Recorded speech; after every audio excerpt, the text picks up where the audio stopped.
Olá pessoal, vamos dar continuidade ao nosso estudo sobre propriedades coligativas. O segundo efeito coligativo que a gente vai estudar é a ebulioscopia, que é o aumento da temperatura de ebulição de um solvente causado por um soluto não volátil.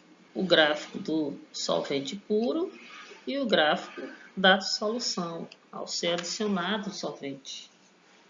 O que a gente observa é justamente ao manter a pressão, eu vou ter aqui um aumento da temperatura. Tenho a temperatura 1 e tenho aqui a temperatura 2. Então, veja que há um aumento na temperatura à medida que eu adiciono um soluto ao solvente. E aí a gente tem aqui a variação de temperatura de ebulição, ela é igual à constante de ebulioscopia vezes a molalidade vezes o fator de Van Hoff. Vamos ao exercício. Foi observado que o cozimento de meio quilo de batatas em 1 litro de água é mais rápido se adicionarmos 200 gramas de sal à água do cozimento. Considere as seguintes possíveis explicações para o fato. A adição de sal provoca um aumento da temperatura de ebulição da água, certo, né? A adição de sal vai reter mais moléculas de água livres. E aí, então, para liberar essas moléculas de água que estão aprisionadas, a gente vai ter que fornecer uma maior quantidade de calor. Então, sim, a adição de sal provoca o aumento da temperatura de ebulição da água. A adição de sal provoca um aumento da pressão de vapor. Não, que é falso.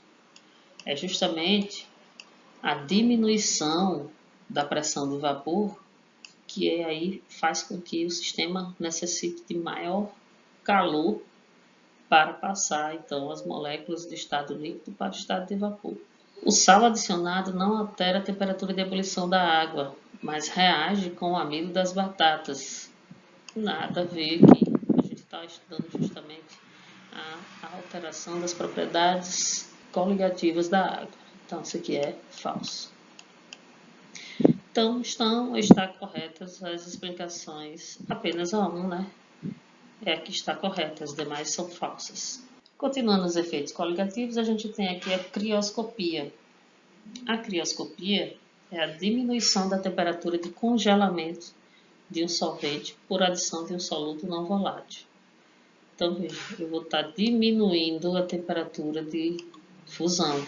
Ora, a gente tem aqui no gráfico, diagrama de fases, justamente o solvente puro, a água pura, esse gráfico preto aqui.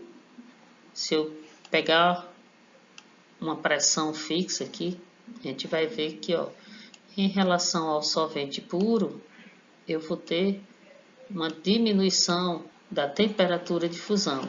A temperatura de ebulição, o que ocorre é justamente o contrário, é um aumento. A temperatura de ebulição aqui, ó, aumenta. Já a difusão diminui. Vamos ao exercício.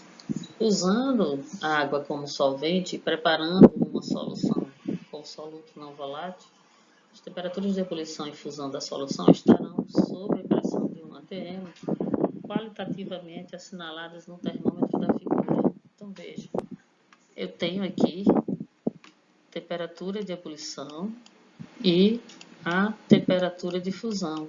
A gente já viu que quando eu adiciono um soluto não volátil ao solvente, eu vou ter uma alteração da temperatura de ebulição e de fusão da seguinte forma: a temperatura de ebulição aumenta e a temperatura de fusão diminui. Então, o gráfico que representa esse tipo de alteração é o gráfico da letra B. Exatamente onde eu vou ter o aumento aqui da temperatura de ebulição e a diminuição da temperatura de fusão. Por hoje é só. Até a próxima.